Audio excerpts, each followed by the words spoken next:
Bismillahirrahmanirrahim. Kujtojmë që 2 javë përpara, pra jo herës që shkoj, por 2 javë përpara, diskutuam për historinë e Nexhashit dhe momentin kur në fillim një grup i vogël, por pastaj pas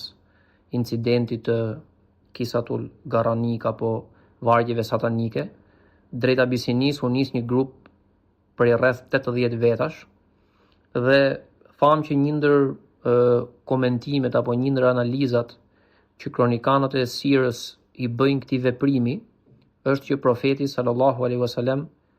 dëshironte në një farë mënyrë që ta çtensiononte disi situatën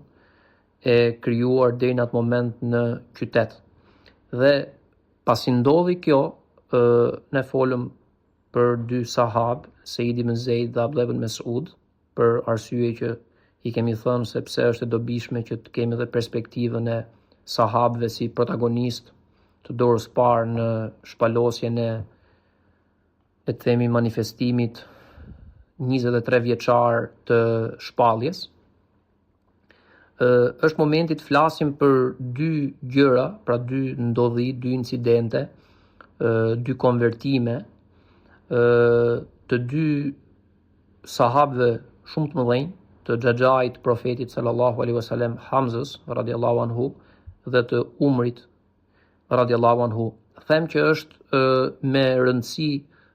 ky konvertimi një pas njëshëm i tyre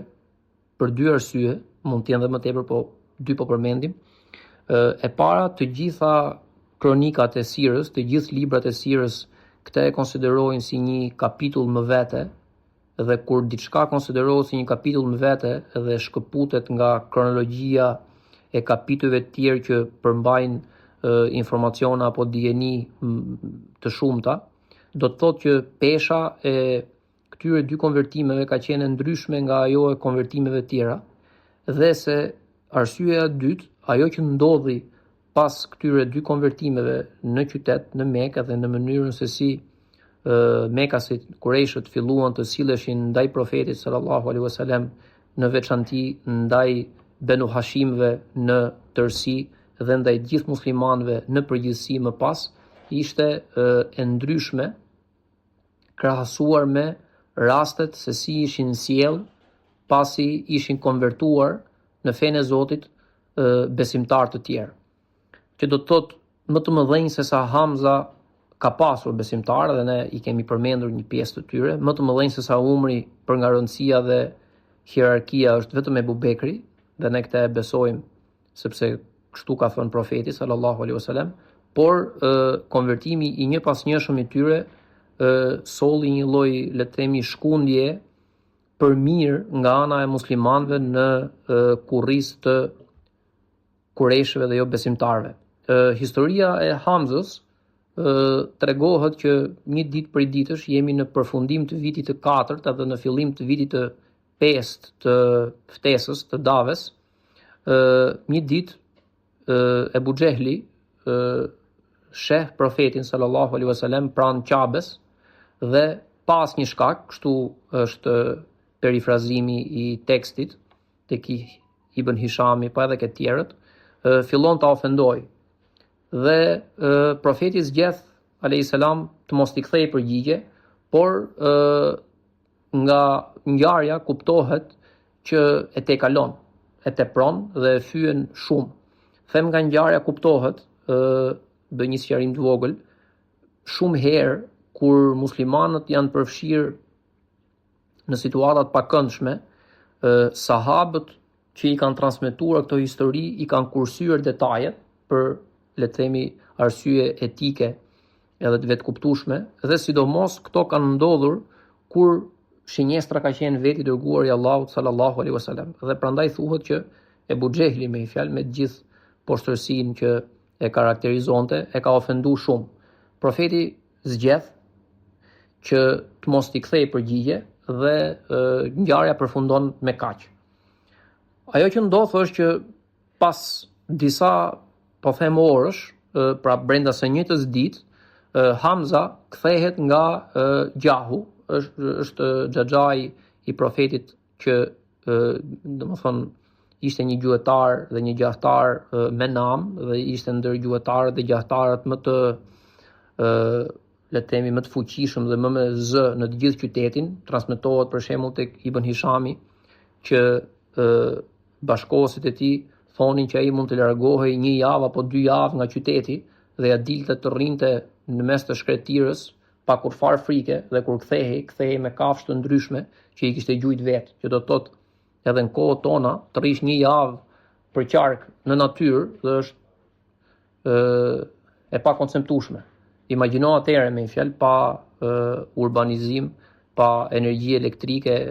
pa të gjitha tjerat. Dhe që do të thotë përshkruhet si një njeri shumë i fuqishëm, si një njeri autoritativ, një njeri me peshë. Dhe kur vjen në qytet, detaji është që një ndër shërbëtorët e tij, një ndër shërbyset e shtëpisë e gjirit të Benu Hashimve e vën dieni dhe i thotë që sot ka ndodhur një gjë që Ebu Xehli e ka tepru me fyerje ndaj nipit tënd dhe e ka sharë kështu e kështu, e ka mallkuar kështu e kështu. Nga kjo kuptojmë, sepse këtu është e rëndësishme që sira ka urtësi dhe ka kuptime që ne duhet të përpiqemi t'ja nxjerrim sa më shumë nuancat që fshehin raportimet e kronikanëve dhe hadithet. Që do të thotë nuk ishte hera e parë që Ebu Xehli e fyente profetin sallallahu alaihi wasallam. Kemi thënë që drejt për drejti i dërguar i Zotit me përjashtim të disa rasteve të izoluara nuk është dhunu nga ata, por fyerje, mallkime dhe sharje ka pasur në mënyrë të vazhdueshme të drejtuara drejt tij. Dhe ajo që bën habi në këtë rast tek shërbëtorja në fjalë, emri i cilës nuk bëhet i ditur, nuk thuhet me një fjalë, është që Ebu Xehli kishte bërë një fyerje, një lloj tirade ofendimesh që kishte zgjat për i kohë konsiderueshme. Dhe Hamza kur vihet në dieni për këtë, kuptohet niset edhe nga empatia apo nga dashuria e natyrshme që kishte karshi nipit të tij, por sigurisht niset edhe nga krenaria e Hashimit, pra e Benu Hashimëve ndaj një Benu Makhzumi, i cili kishte ofenduar nipin e tij. Dhe kur shkon dhe takon Ebu Xehlin, Ebu Xehli ishte ende në Qabe, pra ishte ende në hapësirën publike, nuk e takon në shtëpi, se kjo është e rëndësishme. Dhe kur fillon t'i kërkoj llogari, nuk e ofendon, nuk ja kthen me të njëjtin gjuhë, por fillon t'i kërkoj llogari në mënyrë, le të themi, drastike dhe të drejtë për drejtë, deri në pikën, këtë prapë kuptojmë nga nuancat e vetkuptuara të tekstit, deri në pikën sa Ebu Xehli i bën pyetjen që se kishte bërë ndonjëherë. Pse më përgjigjesh kështu, i thot? A mos e ke pranuar dhe ti besimin që po proklamon ai? Dhe Hamza gjys në mënyrë pavetdijshme, gjys në mënyrë të vetdijshme i thot po, unë besoj tek ajo që thot ai, unë besoj tek profecia e tij dhe unë i besoj Zotit të tij. Dhe ky moment apo ky konvertim, po e them konvertim apo ky rikthim tek feja e drejtë e Allahut të lartësuar është i vetmi nga raportimet që kemi për sahabët të cilët janë konvertuar kështu në mënyrë gjaknxehtësie e sipër, në mënyrë inati e sipër. Dhe Ebu Xehli pasi i bën pyetjen, është e bukur dhe e rëndësishme kjo, pasi i bën pyetjen që duhet vish me vete, për arsye se këtë që po thua e ke nga inati, e ke nga nervat, e ke nga gjaknxehtësia, thot dhe pranon në emër edhe të banorëve të tjerë që ishin mbledhur për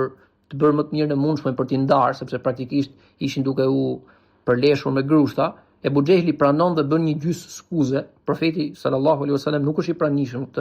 në këtë dialog, në këtë moment bën një gjys skuze dhe thotë që vërtet e kalova, Hamza ka të drejtë dhe gjithë ato që tha unë i meritoj për arsyen se e teprova. Pra nuk kërkon falje pse e ofendoi, nuk kërkon falje pse e mallkoi, por kërkon falje që e teproi. Ajo dhe këtu mbyllet incidenti. Ajo që ndodh më pas është që Hamza shkon në shtëpi dhe vetë raporton më pas këtë, thotë ishte nata më e vështirë dhe më e mundimshme e jetës sime, për arsyen se nuk dija ç'kisha bërë. Ajo që kisha thënë e kishin dëgjuar shumë njerëz. Edhe tani nesër nuk do të ishte më njësoj, sepse unë nuk isha do si do. Prandaj dhe e luta Allahun me gjithë sinqeritetin tim që nëse kjo ishte hajër, ai të më udhëzonte akoma dhe më tepër, të më drejtonte në këtë rrugë dhe mbi të gjitha të gëdhia shëndosh e mirë. Kjo të gëdhia shëndosh e mirë është një gjë që ata duhet ta kenë pas si një lloj kështu sfide apo basti ndaj Zotit, për arsyen se e ndeshim edhe tek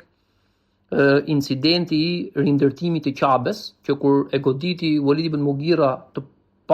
i pari, i vinin gjithë ditës Qabes, është sa qesharake edhe e çuditshme, i vinin Qabes për qark edhe kishin frikë Zotin që të fillonin ta prishin për ta rindërtuar dhe përpara se me e godit, i kanë kërkuar publikisht në mënyrë qesharake falje Zotit që o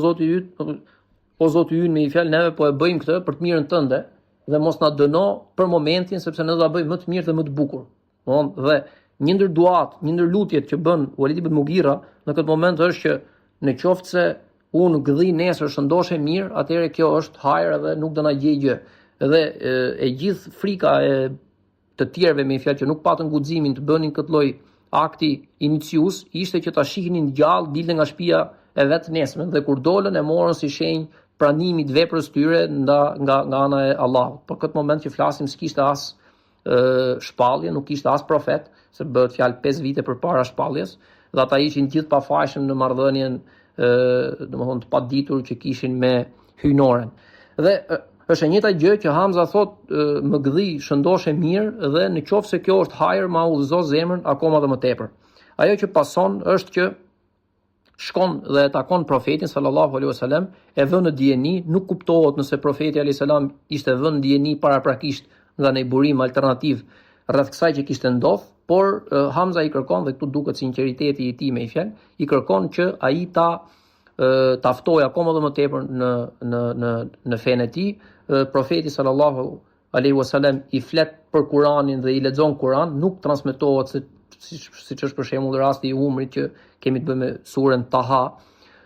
nuk dihet ose unë nuk e di se çfarë i lexon, por i lexon ajete dhe vargje nga fjala e Allahut me fjalë dhe Hamza aty në mënyrë përfundimtare e ridëshmon shahadetin e tij, e ja thot profetit sallallahu alaihi wasallam në dorë,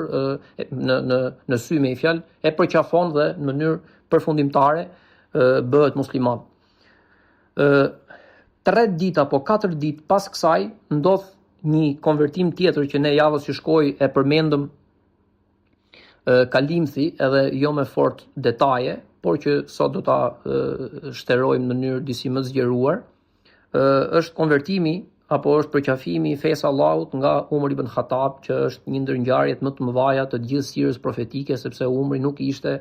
një besimtar dosido, jo vetëm për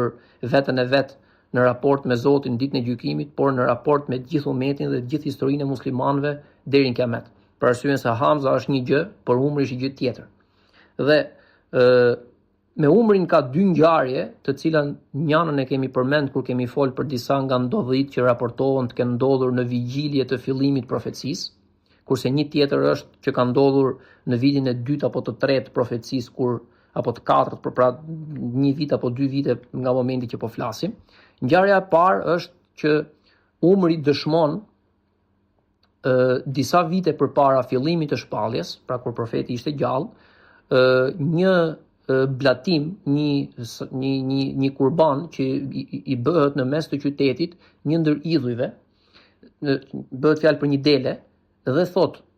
këtë delen,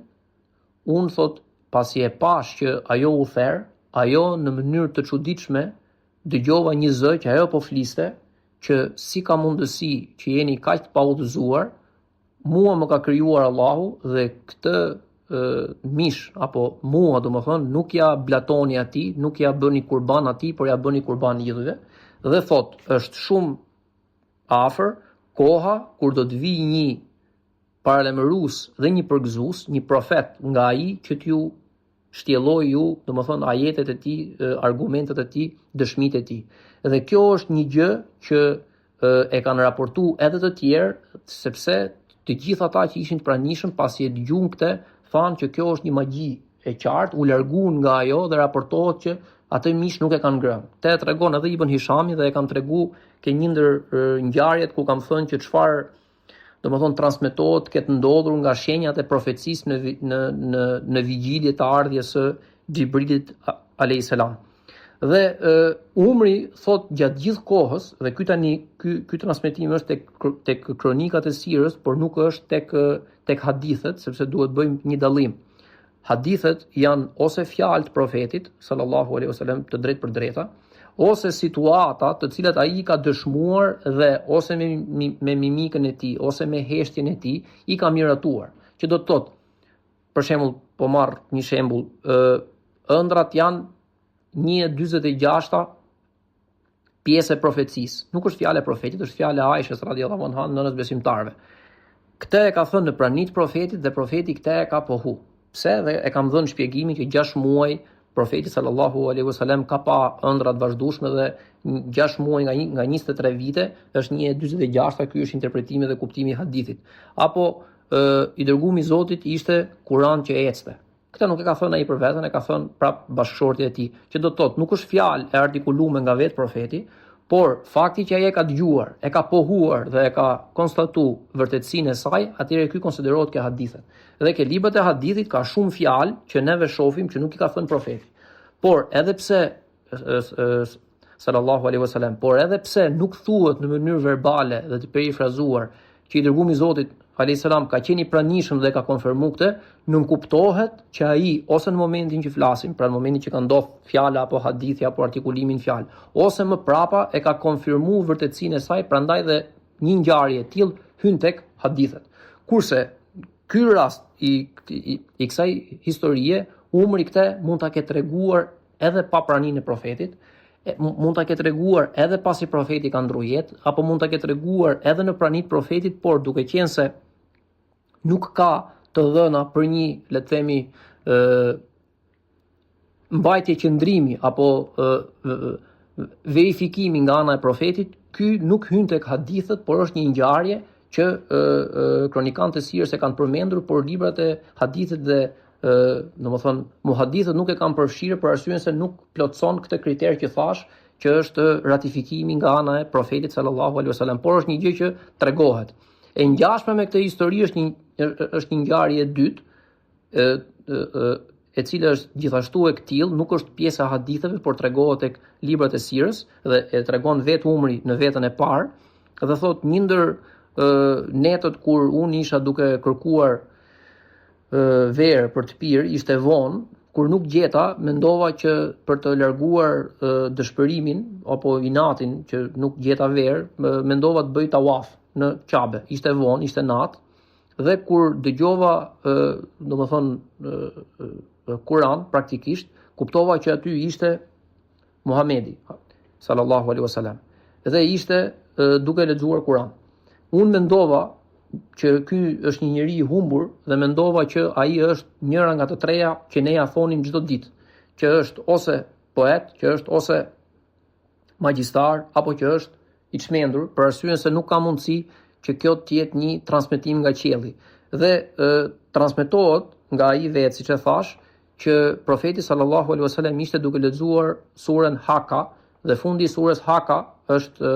domethënë sqarim i drejt për drejt nga ana e Allahut që kjo fjalë nuk është fjalë e një poeti, por ata pak besojnë, kjo nuk është fjalë e një fatthënsi apo e një magjistari, pra e një kahini, por ata të paktë janë ata që falenderojnë me fjalë, por kjo është, dhe sigurisht nuk është fjalë as ndonjë të çmenduri, por kjo është zbritje nga Zoti i botëve.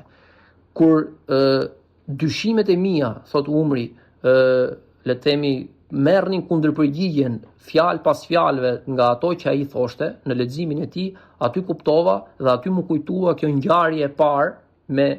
atë delen që thot që së shpejti do të vijë një profet. Por edhe ky është një moment i izoluar, pasojat e cilit ne nuk i njohim, që do të thotë nuk ka prodhuar pasoja sepse nuk kemi ende një konvertim. Kurse ngjarja e tretë, që është sigurisht kjo është pjesë e haditheve tashmë, sepse është i përfshirë drejt për drejt i profetit sallallahu alaihi wasallam, dhe është një ngjarje shumë e njohur sepse shumë sahabe raportojnë me dëshminë e tyre okulare, është ajo që tham javës që shkoi dhe nuk do të ndalem shumë me që e përmendëm, që do të thotë del me shpatën jashtë millit një ditë dhe thotë që do ta vras Muhamedit sallallahu alaihi wasallam. Takon Neim ibn Abdillah, që ishte një ndër besimtarët, dhe ai thot përpara se të merresh me punë kaq të mëdha dhe të rrezikosh veten tënde duke derdhur gjak tek oborri Benu Hashimeve, të cilët nuk do të rrinë me duar në xhepa nëse ti e bën këtë. Është më mirë që të sjellësh me vete familjen tënde e cila ka sipas teje, domethënë ka shkuar në udhë të gabuar dhe i tregon që jot motër Fatima bintu Khattab është bërë besimtare edhe ishte bashkëshortja e Seidi ibn Zeid ibn Amr ibn Ufel që e përmendëm javës që shkoi. Dhe Umri shkon me një herë atje gjendet Khabab ibn al-Arrat që po ju lexonte Kur'an dhe po ju mësonte, domethënë fjalën e Allahut, dhe ai e godet Seidi ibn Zeidin, pra kunatin e tij, bashkëshortin e smotrës, dhe i kërkon që t'ja u japin ato nuk janë as letra as pergamena me fjalë, mund ta marrin me mend, por mund të kenë qenë rasa guri, copa druri, lëkurë dhije, nuk e di tani, thjesht nuk tregohet kjo. Dhe një rivajet e thash, ata i kërkojnë duke qenë se je i papastër, i thanë duhet marrësh i tip gusuli me fjalë. Dhe ai lahet, pastrohet dhe pastaj i lexon vetë ajetet që lexoi dhe hoxha për Yaci tani, domethënë ku Allahu flet drejt për drejti duke përshkruar veten e tij dhe duke përshkruar cilësitë e Kuranit dhe qëllimin e krijimit edhe le të themi ajete të tjera me natyrë drejt për drejti le të themi tensionuese për ata që i dëgjojnë, dhe Umri bën pyetjen që për këtë ju kemi torturuar deri më sot, edhe pse siç e thash ai nuk ka qenë asnjëherë drejt për drejti njëri që i ka dhënuar muslimanët. Këtu na kujtohet ajo historia e sahabit që shkon në Abisini dhe që është Amr, nuk kujtohet mbi emrin tani, që Amri dhe Leila, e cila i thot që pash në sytë e Umrit një butësi dhe mendoj që Allah do ta udhëzojë atë, siç profeti sallallahu alaihi wasallam ka thënë që o Allah, ndihmoje Islamin me udhëzimin e njërit prej dy Amrave, pra Amr ibn Hisham që është Ebu Xehli apo Umar ibn Khattab, dhe unë mendoj që do të bëhet besimtar sepse pash në mënyrën se si më pa dhe në lutjen që bëri, sepse Amr ibn Rabia, më kujtua domethënë, bëhet fjalë, dhe Leila i thot që ai më tha që Allahu qoftë me ju, dhe Amr ibn Rabia i thot përpara besimtar bëhen gomerët e tjatit sesa i biri. Në këtë moment nuk është ashtu. Udhëzimi i Umrit në raport me këtë hadith na sqaron edhe një çështje që ka të bëjë me akiden apo një çështje që ka karakter teologjik. Është sa interesante ashtu dhe e çuditshme mënyra se si profeti sallallahu alaihi wasallam është lutur, që do të thotë ndihmoje Islamin përmes njërit nga dy amrat. Nga kjo kuptojmë dy gjëra. E para, kuptojmë që profeti sallallahu alaihi wasallam nuk e ka ditë se kush do të ishte njëri nga të dy. Sepse po ta dinte sigurisht që nuk do të lutej për tjetrin nëse do të ishte banor zjarri. E dyta, emërtimi për Ebu Xehlin, që ky është firauni i këtij umeti, është thënë në Bedër kur ai shkon me Abdullah ibn Mesudin, pasi ky i fundit i tregon se ku dergjej trupi i pajeti Ebu Xehlit. Dhe pika e dytë që kuptojmë nga kjo është që atë njeri të cilin Allahu nuk e udhëzon, nuk i ka bërë kurfar padrejtësie, por nuk e ka udhëzuar për arsyeën se tek ai nuk ka parë asnjë të mirë. Kurse atë njeri të cilin e udhëzon për arsyeën se tek ai ka parë të mira, që po ai ja ka dhënë, me fjalë, prandaj duhet me qenë gjithnjë falënderues, të cilat të mira të cilat më pas ai i ka kultivuar dhe ato të mira e kanë shtyrë për të hyrë në, le të themi, në sferën e mëshirës absolute të Allahut, dhe mëshira absolute e Allahut është udhëzimi, dhe udhëzimi është dhurata më e madhe. Dhe këtu bëhet fjalë për një njeri që në origjinë nuk ka qenë i keq. Bëhet fjalë për një njeri që në origjinë ka qenë i mirë, por ende nuk ishte ardhur momenti që Allahu ta ndriçonte me dritën e udhëzimit. Ajo që ndodh tani pas konvertimit të Umrit, pra Umri në momentin kur shef vërtetësinë e atyre fjalëve, thot që duhet të takojë të dërguarin e Allahut më një herë, dhe e tham shkon më një herë në Darul Arkam, pyet ku është, dhe kur i thon që është atje, ai që e pret në derë është Hamza. Është interesante dhe e bukur ta përmendim që 3 ditë më parë ishte bërë musliman dhe tash më bënte roje për nipin e vet. Mos harrojmë që Hamza dhe profeti sallallahu alaihi wasallam ishin pak a shumë të njëjtë në moshë dhe kishin pasur të njëjtën grua që i kishin dhënë gjë, që do të thotë kanë qenë vërsnik me 1 apo 2 vite diferencë. Ka pasur moshën e Ebu Bekrit, Hamza ka qenë disi më i vogël. Dhe shkon atje dhe e thash edhe javës që shkoi që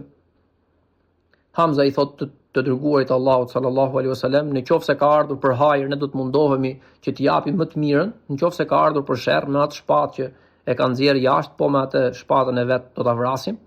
Dhe Umri kur hyn brenda, gjëja e parë që bën është të hedh shpatën,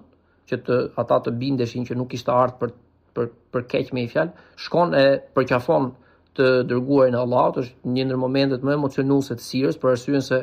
ky moment do të ndryshojë një herë për gjithmonë edhe balancat në qytet dhe dëshmon shahadetin, e përqafon, e puth në ballë dhe të gjithë besimtarët transmetohet që ishin rreth 30 apo 40 veta në shtëpinë e Arkamit. Ktu del ajo që shtëpia e Arkamit duhet të ketë qenë vërtet e madhe, sepse 40 veta brenda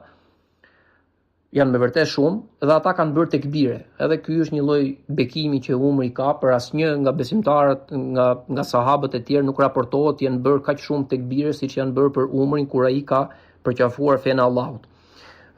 Tani nga ky moment Umri pasi e proklamon besimin dhe pasi e thot shahadetin në sytë e profetit sallallahu alaihi wasallam dhe sahabëve të pranishëm, bën një sër veprimesh të cilat edhe tensionojnë situatën, pa edhe tregojnë trimërinë e tij pa dyshim. Gjëja e parë që bën, shkon tek Abu Xehli. Dhe i thot,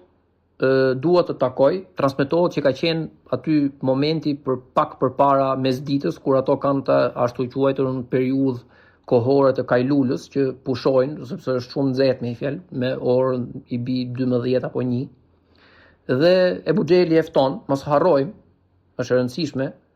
Umri ishte nipi i Abu Xehlit. Ëma e Umrit ishte vllai, ëma e Umrit ishte motra e Abu Xehlit dhe 3 ditë përpara ishte bërë Hamza besimtar pas një konflikti të drejtë për drejtë me Abu Xehlin, tani bëhet nipi vet. Me fjalë i biri i smotrës dhe shkon dhe i thotë që unë jam bërë besimtar dhe kam besuar fenë e Muhamedit. Abu Xehli në fillim njësoj si me Hamzën, nuk e merr seriozisht, dhe thotë hajde në vete. I thotë dakord, në qoftë se nuk më beson, atëherë dëgjoj se çfarë do të bëj. Del jashtë, pra Abu Xehli i thotë parit. Del jashtë dhe gjëja e dytë që bën është që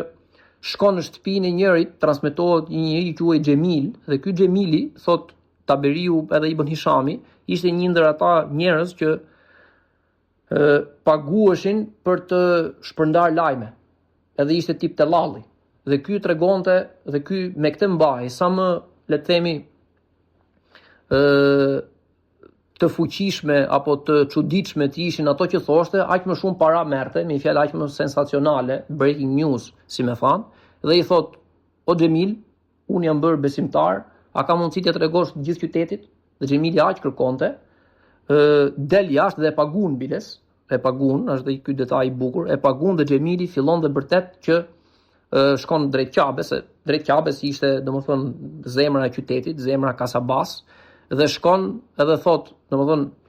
perifrazimin arabisht është kad sabae, që do të thotë ai vërtet u konvertu. Tani sabae, përkthimi anglisht është ky që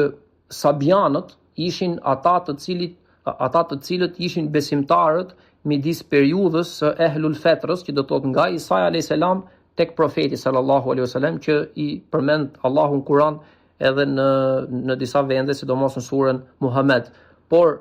dhe kur ata, pra kur kureshët merrnin dijenin, merrnin informacionin se një prej tyre ishte bërë besimtar dhe kishte pranuar fenë e Muhamedit sallallahu alaihi wasallam, thonin që ai u bë si Sabinët, që do të thotë nuk është më prej nesh, por pranoi një fe tjetër dhe fenë më të afërt, të ndryshme nga të vetën që ata njihnin ishte pikërisht kjo. Dhe Umri e korrigjon, thot jo, nuk do të thuhet më kështu, po i thot ene eslemtu, që do të thot unë pranova Islamin, dhe edhe kjo është një gjë që e thot Umri i pari, domethënë tregohet publikisht që në Qabe korrigjon tellallin dhe ai aq donte me fjalë sigurisht, fillon të thot këtë, që ai pranoi Islamin dhe ai u bë besimtar kështu me radhë. Ky është veprimi i dytë. Veprimi i tretë që bën është që thot kush ka tani mend që të më konkuroj në këtë vendim që mora dhe të përleshet me mua, mund të vi dhe mund të përleshemi. Dhe Ibn Hishami dhe Taberiu thonë që ishin 6 apo 7 apo disa raportime thonë edhe 10 persona, të cilët u ndjen të fyer nga kjo mënyrë dhe nga kjo zallamahi që bëri Umri brenda praktikisht një periudhë kohe shumë të shkurtër dhe filluan ta godisnin, por secili prej atyre mori atë që meritoi, për arsye se nga raportimet me një fjalë del që ishte shumë i fuqishëm dhe që të gjithë i imposhti me grushta me një fjalë, nuk kam çfarë të them këtu më tepër me një fjalë, i kanë hyta, godasin 2 apo 3 njëkohësisht apo 1 nga 1, por thjesht gjithë ata u larguan. Dhe ajo gjë që bën në fund Umri është që tani pasi i lava punët të gjithë me ju dhe sidomos i lava punët dhe i lava duart dhe i sqarova punët sidomos me Ebu Xhelin, që thash e kishte dajen e vet, tani do të fal namaz i pari. Dhe fillon dhe të falet në Kabe dhe është i vetmi besimtar, pra i pari besimtar që falet publikisht në Kabe pas profetit sallallahu alaihi wasallam. Drejt kësaj situate, pra duke u fal, Abdullah ibn Mesudi ka 2 transmetime shumë të bukura dhe shumë emocionuese. Thot e para, kur ne nuk kemi qenë në izze, domethënë në krenari dhe në madhështinë e derdhur nga Allahu prej nesh, aq sa që kemi qenë në ditën kur Umri e pranoi fenë e tij. Dhe pranimi i fesë Allahut nga ana e Umrit ishte fitore për ne. Hijreti i tij, që do ta themi se si e bëri, e tha i pari edhe i vetmi nga besimtarët që nesër do bëj hijret, kush dëshiron që ama ati t'i ngelet pa fëmijë dhe bashkëshortja pa burr të vi dhe të më presi rrugën, edhe kjo është vërtet një i guxim, domethënë i rrallë. Dhe Abdullah ibn Mesudi thotë që hijreti i tij, pra konvertimi i tij, pranimi i fesë Zotit ishte një fitore, hijreti i tij ishte një triumf, akoma dhe më i madh, dhe që kur është bërë ai musliman, neve nuk na ka munguar asnjëherë krenaria. Kurse detaji i dytë i bukur ishte që kur Umri filloi të falej në Kabe, Abdullah ibn Mesudi thotë që neve nga emocioni dhe nga bukuria asaj që po ndodhte, filluam të rreshtoheshim pas tij në namaz dhe përfituam edhe ne nga fuqia që ai sapo e kishte fituar duke u përlesh me ata. Ajo që ndodh është që transmetohet se u mblodhen akoma dhe më shumë njerëz që nuk mund ta toleronin këtë dhe ishin duke hyrë për tu përleshur fizikisht përsëri. Por një burr i vjetër vjen dhe thot: "A jeni në Tereziu? Ky është një njeri që ka bërë zgjedhjen e tij, tani se u bë ky pasuesi Muhamedit, neve nuk do të mundohemi ta vrasim, largohuni nga këtu", dhe ky e mbron edhe fizikisht. "Largohuni nga këtu dhe lërni të bëj zgjedhjen e tij." Abdullah ibn Umr në periudhën e Medinës e pyet Tjatin, dhe Abdullah ibn Umr në këtë moment që flasim ka qenë shumë i vogël, por ka qenë në jetë, me një fjalë ka qenë i lindur. I thot: "Kush ka qenë ai o baba?" Dhe ai i thot: "Ka qenë Jati i Amr ibn al-As ibn al-Wail, që e kemi përmend, po ta kujtoni, ke Hilful Fudul, është ky ai që nuk i ka dhënë paren pasi ja ka marr mallin atij personit që vinte nga Jemeni edhe që bëri atë rënditjen e vargjeve poetike që turpt ju vi o Kuresh, unë vi nga larg për të bërë këtu haxh edhe tregti, por ju më poshtëroni, më merrni mallin dhe nuk më paguni etj me radhë. Dhe Hilful Fudul që u bën kur profeti sallallahu alaihi wasallam ka qenë rreth 20 vjeç. Pra ky El-As ibn al-Wail, që është Jati Amr ibn al-As ibn al-Wail, është ai që në momentin që flasim ka 25 vjet përpara kjo histori. Ktu ishte një burr i moshuar, por është një ndër, dhe ky ka vdekur besimtar me aq sa di, por ky është një ndër momentet që ai ka bërë gjë fisnike dhe i ka larguar domethënë Kureshët nga një përleshje e dytë eventuale. Tani, ajo që është e rëndësishme të sqarohet është që kjo goditje ndaj Kureshëve në përgjithësi dhe sidomos ndaj Ebu Xhelit në veçanti nuk mund të mbetej pa përgjigje nga ana e këtyre. Sepse, siç e thash, në mënyrë individuale e kishte edhe gjithashtu publike e kishte marrë goditjen e parë nga konvertimi i Hamzës dhe nga nga kundërpërgjigja që ai kishte dhënë edhe në mënyrën se si ishte shprehur edhe në proklamatën e përqafimit të fesë Allahut, por e kishte domethënë ngrënë një goditje të dytë në mënyrë të drejtë për drejtë edhe në nivel shtëpiak dhe në kuptimin privat të fjalës, për arsyeën se të konvertohej një huaj ishte një gjë, por të konvertohej nipi i tij, të cilin e kishte pas krah djathtë ndaj gjithë domethënë konfliktit që kishin mbajtur gjallë deri në atë moment, ishte një gjë tjetër. Dhe një goditje e tretë që ai pësoi ishte që të parit që umri si për karshillok ja tha këtë të vërtetë ishte pikërisht Ebu Xehli. Prandaj dhe ajo që ndodh është që Ebu Xehli pa humbur kohë i mbleth të gjithë të ngjashmit e vet, po mundohem që të jem sa më i saktë në terma me fjalë, për arsyeën se Ebu Xehli vërtet ishte më i rëndësishmi nga të gjithë ata, por Utbe ibn Rabia, Ukba ibn Rabia, Ukba ibn Abi Mu'it, Nadir ibn al-Haritha,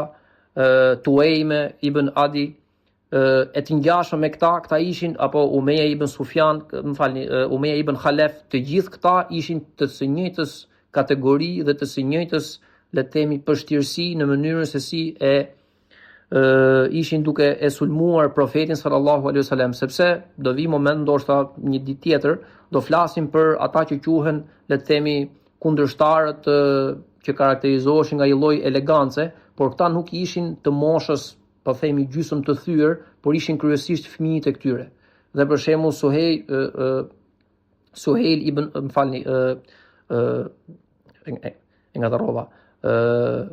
Amr ibn Suhejl ishte një ndër ata që u bë besimtar. Ikrime ibn Abi Jahl ishte nga ata që u bë besimtar. Ebu Sufjani ishte nga ata që u bë besimtar. Sufjani ibn Umeje, që ishte i biri i Umeja ibn Khalef, ishte nga ata që u bë besimtar. Pasi këta njerëz me peshë, pasi këta Quraysh ndruan jetë pothuajse që të gjithë në Bedër, pas Bedrit, e deri në momentin kur këta u konvertuan një nga një, rast pas rasti, këta ishin ata që ishin, le të themi, liderët kryesorë të Qurayshëve, por këta ishin, po themi, ishin një dorë e dytë dhe kishin një lloj fisnikërie në mënyrën se si u sollën me sahabët në përgjithësi dhe me profetin veçanti. Kurse këta të parët, kryesisht pleq, po themi, pleqt, nuk patën asnjë lloj lëshimi dhe si gjatë gjithë kohës u munduan që ta, po themi, shqip ta mbysnin dritën me cilën profeti sallallahu alaihi wasallam ishte dërguar. Dhe ajo që Ebu Xehli bën është që në Derun Nadwa, aty ku diskutonin çdo gjë, i thret ata dhe ju thot që duhet bëjmë një tentativë tjetër përpara një veprimi përfundimtar për të gjetur një zgjidhje. Dhe kemi thënë që një ndër mënyrat se si ata negociuan ishte që i propozuan profetit sallallahu alaihi wasallam dhe besimtarëve në tërësi që ta adhurohej një vit Allahu dhe ta adhurohej një vit idhujt. Kjo nuk dihet kur ka ndodhur, por Surja Kafirun, në momentin që flasim, tashmë ishte shpallur dhe Surja Kafirun ishte shpallje pikërisht lidhur me këtë sebeb, edhe pse sigurisht ajo ka vlerë universale deri në kiamet, por sebebi i shpalljes së saj ishte pikërisht ky. Në momentin që flasim, ata i bën pas disa ditësh një tjetër propozim profetit sallallahu alaihi wasallam dhe i kanë thënë shprehimisht që tani, dhe ky është po i ngjashëm, po ka një nuancë tjetër. Propozojmë me që ti përmes kush ishte ai? Përmes Utbe ibn Rabias në rastin e leximit të surës Fusilet, me që ti i refuzove të gjitha, edhe bashkëshortet më të mira, edhe pasurinë, edhe të qenit mbret i të gjithëve neve, edhe të shërojmë nëse ke shqetësim, me që i ke refuzuar të gjithë dhe refuzove edhe që një vit të adhurohej Allahu dhe Zotat ton, atëherë le ta bëjmë kështu, një ditë ne do të adhurojmë Allahun siç dëshiron ti dhe një ditë do të adhurohen Zotat ton. Përndryshe, dhe ky tani ishte gjysma negociat, gjysma kërcënim, përndryshe ne do të përpiqemi që të bëjmë një gjë tjetër. Nuk tregohet në histori se çfarë do bëjnë.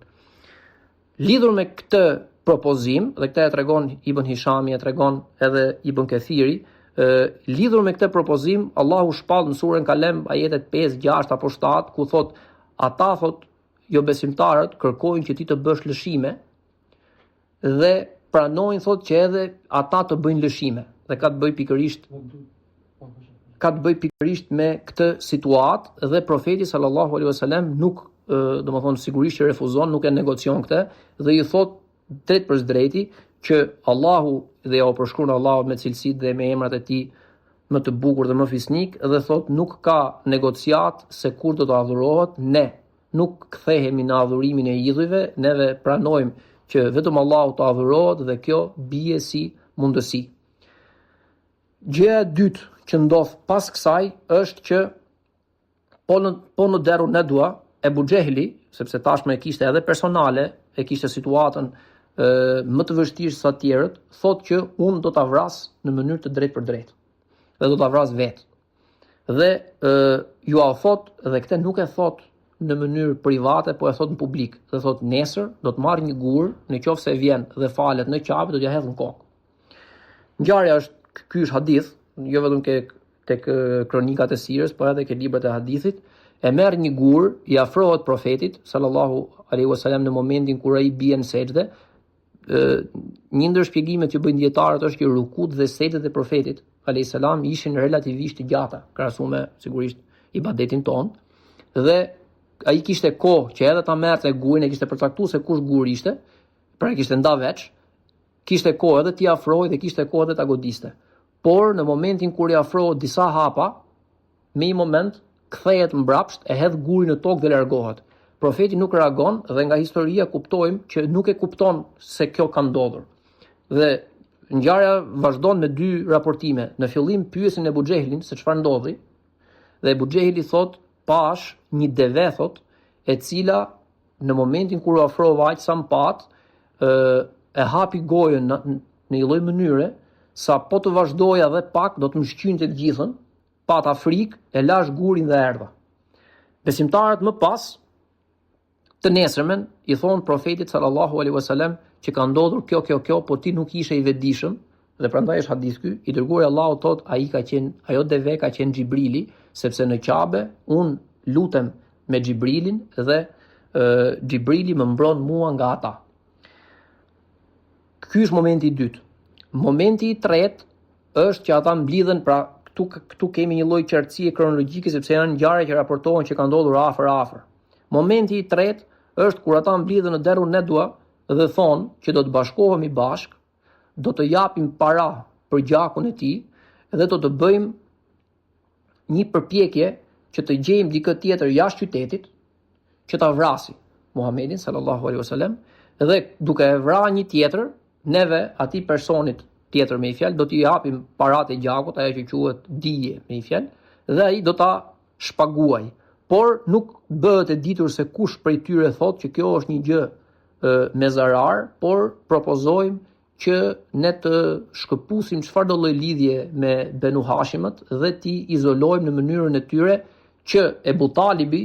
të përpiqet që të bëj atë që ja kemi thënë vazhdimisht dhe e ka refuzuar ta bëj, që të na japi në mënyrë kështu le të themi zyrtare apo procedurale dhe ne ta vrasim në hakun ton, sepse ata nga perspektiva dhe narrativa e vet gjykonin se kishin drejt ta vrisnin në emër të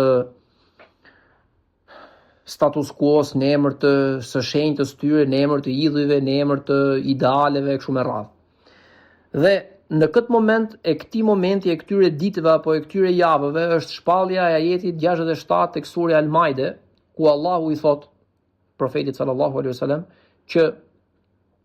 dhe ti qartësoje dhe shpalle atë që ta kemi shpallur në ty. Në qoftë se ti nuk e përcjell këtë, atëherë nuk e ke bërë detyrën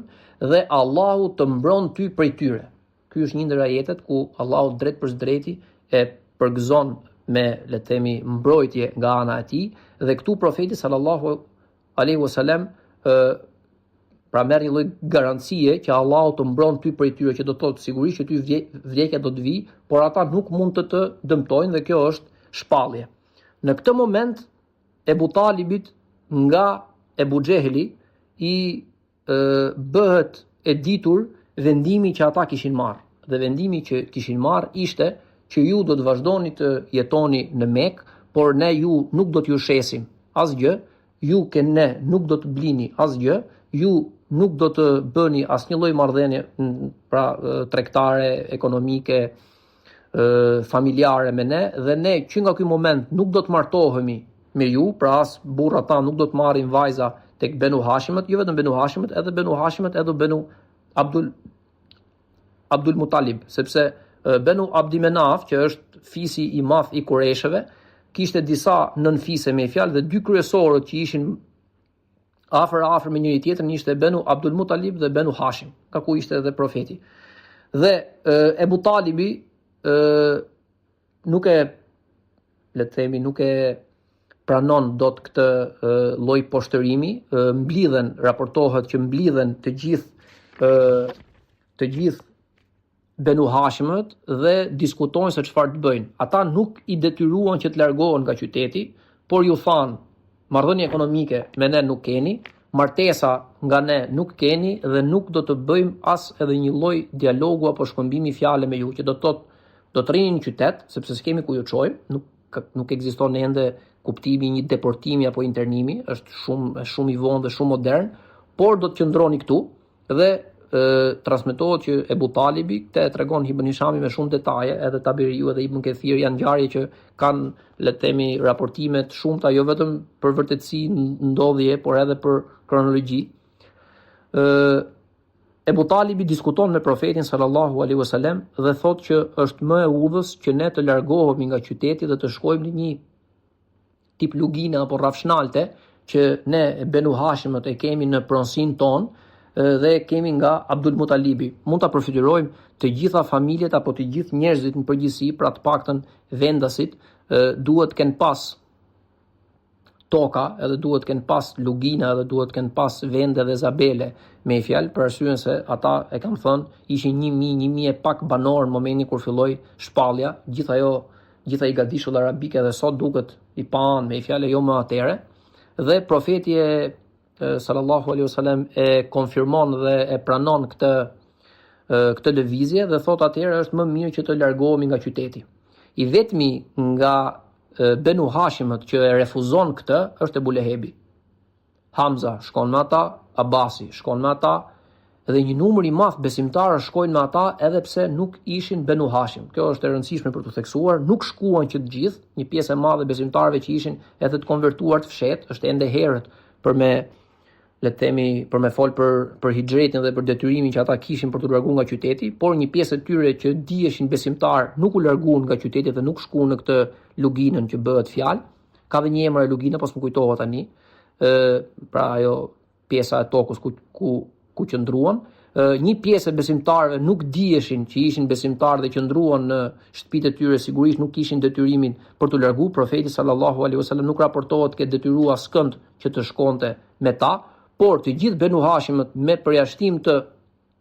Ebu Lehebit dhe një pjesë e mirë e besimtarëve, Khabab ibn al-Arrat dhe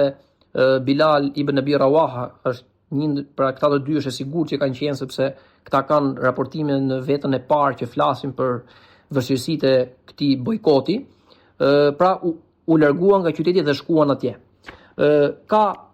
mendime që ky bojkot apo le të themi kjo periudhë ka zgjatur 2 vite, ka zgjatur 2.5, ka zgjatur 3 vite, po menimi më i saktë është që ato kanë qëndruar midis 2 vjet e 4 muajve dhe 2 vjet e 6 muajve, që do të thotë rreth afro 2 vite e gjys. Ajo që ka ndodhur, sepse këtu është domethënë për fat keq nga njëra anë kemi një periudhë që nuk është e vogël, 2 vjet e 4 muaj, 2 vjet e 5 muaj, 2 vjet e 6 muaj, në ato kushte janë shumë. Për shembull, Bilali ka një transmetim dhe thot ushqeheshim aq keq sa hanim gjethe pemësh dhe arriti një moment thot që kur dilnim jashtë, më falni për shprehjen, dilnim siç dalin dhit që bëjnë kakërdhi, për arsye se mungesa e ushqimit ishte e niveleve të papërfytyrueshme. Dhe ajo që ka ndodhur është që Mutim ibn Adi, që është një ndër kureshët dhe një ndër personat kryesor të kureshëve dhe është babai një sahabi të madh që është Jubair ibn Mutim ibn Adi, është një njeri që ka bërë gjatë sirës, gjatë periudhës Mekas, sepse ky vdes pak përpara betejës Bedrit, nuk vdes në Bedr, vdes pak përpara betejës Bedrit, edhe vdes jo besimtar. Ky nga respekti dhe nga simpatia që kishte si për Ebu Talibin, ashtu dhe për vetë profetin sallallahu alaihi wasallam, një herë në disa javë mbushte me ushqime një nga devet apo kuajt e tij dhe e instruktonte, e udhëzonte deven që të shkonte natën pa e ditë tjerët, me i fjalë që po e ndihmonte klanin e Benu Hashimëve dhe besimtarëve të tjerë. Deveja shkonte atje, ata kuptuan pastaj që kjo ishte një akt bujarie nga ai, dhe pasi ata e shkarkonin, domethënë deven, ajo kthehej mbrapsht. Këtë ai e ka bërë në mënyrë të vazhdueshme për rreth 2 vjet e 4-5-6 muaj, siç e thash. Pra, nga njëna anë është një periudhë që nuk është e vogël, po nga ana tjetër, për shkak të arsyeve që i kemi thënë që nuk kemi në periudhën e Mekës shumë raportime dhe shumë të dhëna, por edhe nga një gjë tjetër që me siguri ata kanë vujt aq shumë sa sahabët kanë qenë të prirur që të mos i kujtojnë dhe të mos i tregojnë periudhën e Medinës, ku gjërat ishin, le të themi, ndjeshmërisht më mirë se sa në këtë periudhë që flasim, të mos t'ju ketë munguar disponimi apo natyrshmëria që të kenë treguar ndodhi edhe të dhëna dhe detaje nga kjo periudhë. Prandaj dhe nuk dihet se çfarë ka ndodhur gjatë këtyre 2 vjet e 4-5 muajve, është praktikisht periudha më pak e raportuar e gjithë periudhës Mekase gjatë këtyre 13 viteve, dhe përrjedhoi është, le të themi, e vetë kuptueshme, sepse në mënyrë absolute është më e vështira. Ata që shkuan atje nuk ishin të gjithë besimtarë. Kishte edhe të tjerë nga Benu Hashimët, si Ebu Talibi, që shkuan për hir të ndjeshmërisë lartë që kishin ndaj nipit tyre, pra ndaj profetit sallallahu alaihi wasallam, dhe sepse nuk kishte negocim apo klauzol, le të themi, ai bojkot që ata ju bën, që kjo vlen vetëm për besimtarët, por kishte drejt për drejti shenjestër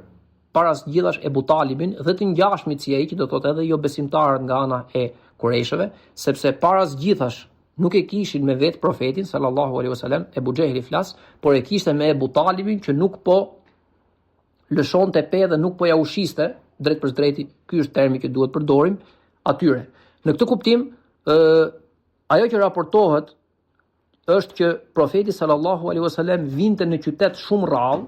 dhe raportimet e vetme që janë është se vinte gjatë periudhës haxhit, kur ata vinin, domethënë haxhin nga e gjithë gadishulli arabik edhe nga të 4 anët e tij, ju fliste, nuk e la davetin sigurisht në asnjë mënyrë, ju fliste për fjalën e Allahut, ju fliste për fenë e Zotit, por nuk ka raportime që mund të ketë qëndruar qoftë edhe një natë në qytet. Pasi mbaronte, kthehej në luginën e tij, sepse kjo tashmë nuk ishte vetëm një çështje rreziku, po ishte edhe një çështje krenarie. Nuk i detyruan Mekasit që ata të largoheshin në luginë. Mekasit u thanë rrini aty, sepse s'kishin si mund të largonin, por ne nuk do të kishim bërë asnjë, pra nuk do të bëjmë, nuk do të japim dhe nuk do të marrim me ju. Por ky ishte vendimi i Ebu Talibit në harmoni dhe në pajtim me qëndrimin e profetit sallallahu alaihi wasallam, që ta linin qytetin fare dhe të largoheshin në këtë luginj që thash. Ajo që raportohet nga gjërat e pakta është që i dërguari i Allahut një ditë sallallahu alaihi wasallam ngre duart dhe bën një dua dhe thot: dënoje o Zot atë popull që na ka shtyr, domethënë të jetojmë në këtë mënyrë, me një uri dhe me një zi buke dhe me një thatësirë njësoj si ajo e Jusufit, e kohës Jusufit alayhis salam. Dhe ajo që transmetohet është që për një periudhë kohe, disa javore apo mujore, nuk ra shi në Mekë, dhe ata e kuptuan që ajo ishte pra ishte përgjigja e duas së profetit sallallahu alaihi wasallam. Një tjetër përgjigje që ishte, nuk më kujtohet tani emri i atij, sepse është i transmetuar tek Ibn Hishami, nuk më kujtohet, ju kërkoj ndjes, për atë person i cili e shkroi, sepse e harrova ta them, u bë një pakt nga të gjithë Mekasit, që ata shkruan me aq sa kishin mundësi, me një fjalë me boj diku vendimin e tyre në mënyrë të pajtueshme mes tyre që klani i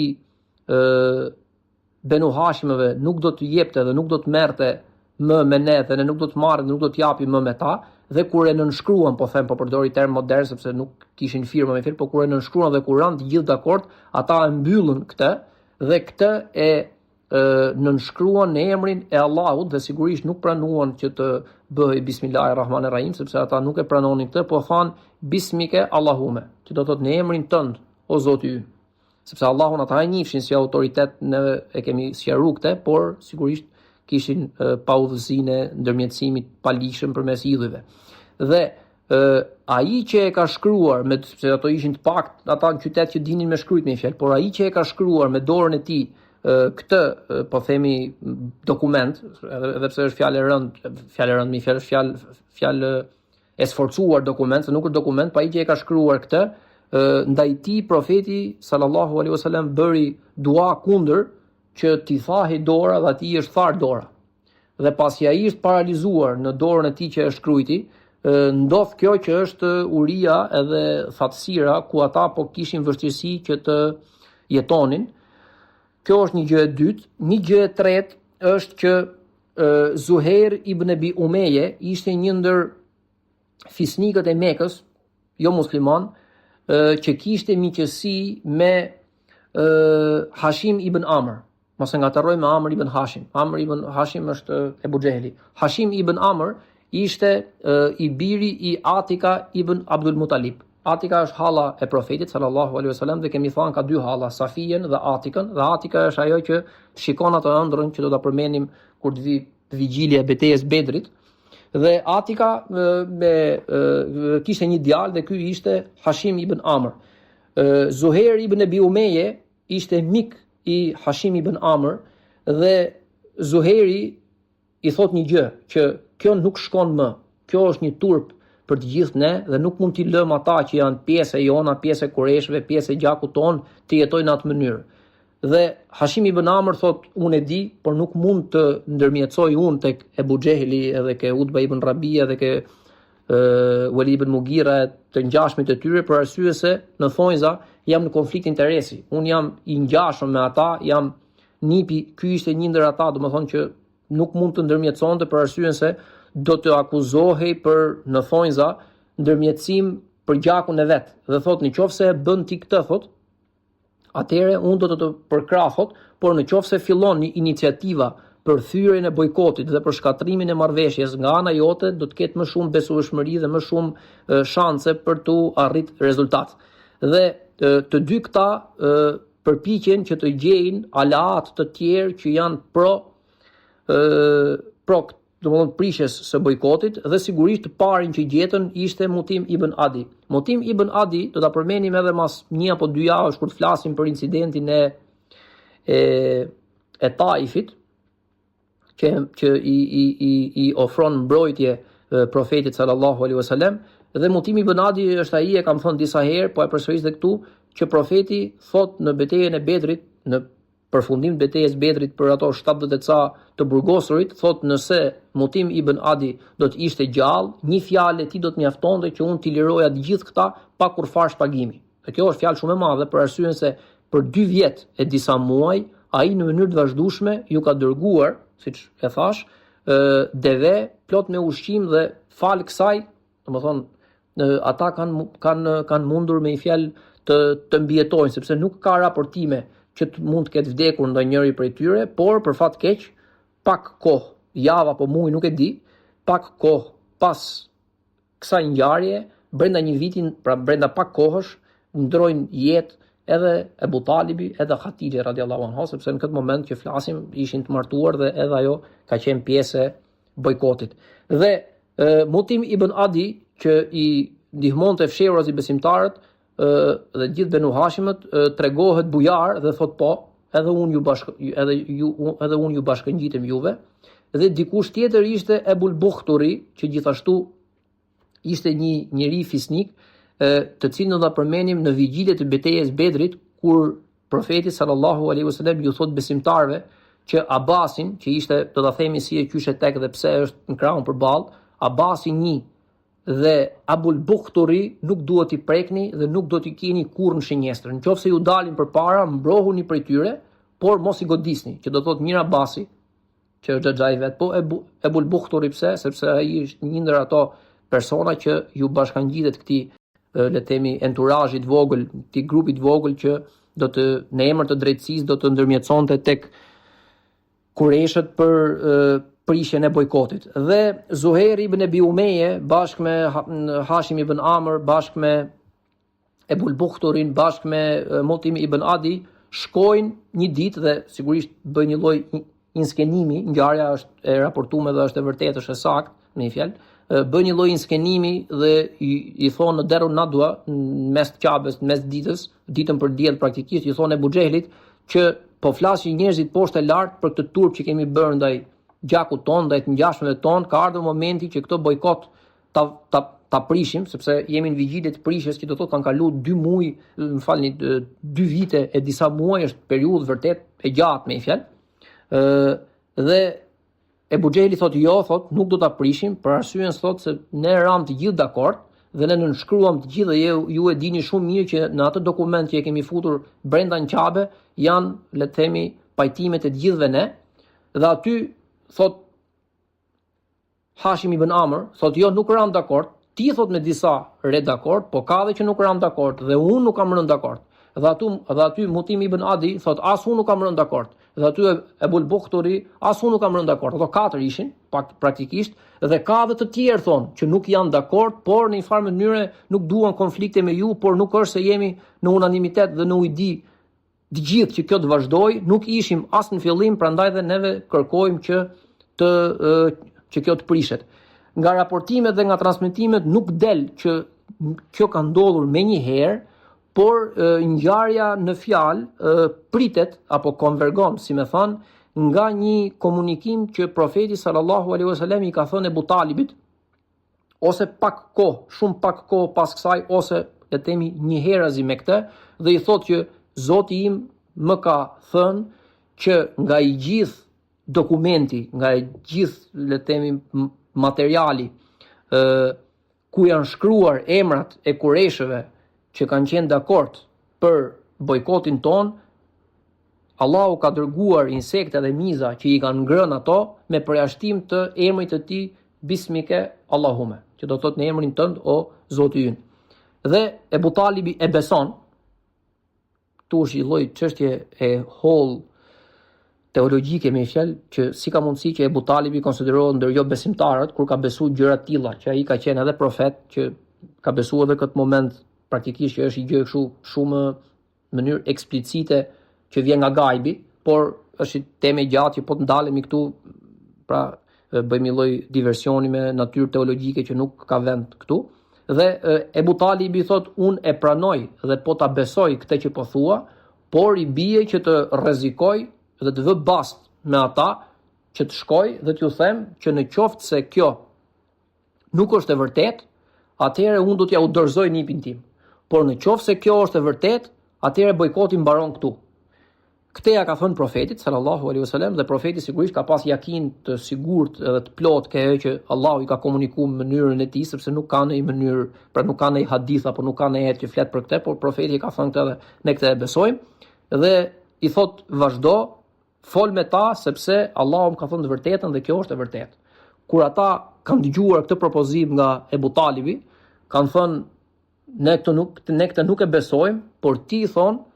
u largove nga ne me imenje tjetër dhe pas ka ardhur me imenje tjetër, që do të thotë fakti që i beson kësaj që po thot nipi yt, do të thotë që e bër si ai. Për fat keq Ebu Talibi përgjigjet që jo, unë i besoj asaj që thot ai, por nuk i besoj në një farë mënyrë shumë e çuditshme të vërtetës që ai thot për fjalë, por në këtë moment nëse nuk janë ngrënë, nëse nuk janë shkatruar të gjithë pjesët e tjera të dokumentit dhe materialit kur ne kemi shkruar, kur ju keni shkruar dhe keni vendosur për bojkotin tënë me përjashtim të emrit të Zotit, atëherë unë ja u dorëzoj në këtë moment dhe ju bëni me nipin tim çfarë të doni, por në qoftë se është e vërtetë kjo që po them unë me fjalën e tij, atëherë bojkoti përfundon menjëherë në momentin që flasim. Ata e hapin dhe domethënë është e çuditshme, për ne nuk ka çudi aty sepse është vullneti dhe ndihma drejt për drejt e Allahut, aty ishte i gjithë praktikisht materiali ishte jo ekzistent, nuk ishte aty me përjashtim të copës ku përmendej emri i Zotit të lartësuar. Kjo është historia e bojkotit, zgjat rreth 2 vjet, siç e thash, 2 vjet e 6 muaj. Në përfundim të këtij momenti, ajo që do të flasim në javët në vijim është që vjen, po e them kështu, i lloj kështu paraprirje e shkurtër për të kuptuar pasojat e le të themi drastike që ky bojkot la. Para së gjithash profeti sallallahu alaihi wasallam sprovohet drejt për drejti nga Zoti përsëri me humbjen e 2 të dashurve të tij, që është Ebu Talibi dhe Hatixha radhiyallahu anha. Dhe më pas është incidenti i Taifit, dhe pas incidentit të Taifit, menimi më i saktë është që ndodh e ashtu quajtura historia e Isras dhe Miraxhit. Por javës që vjen inshallah do të bëjmë një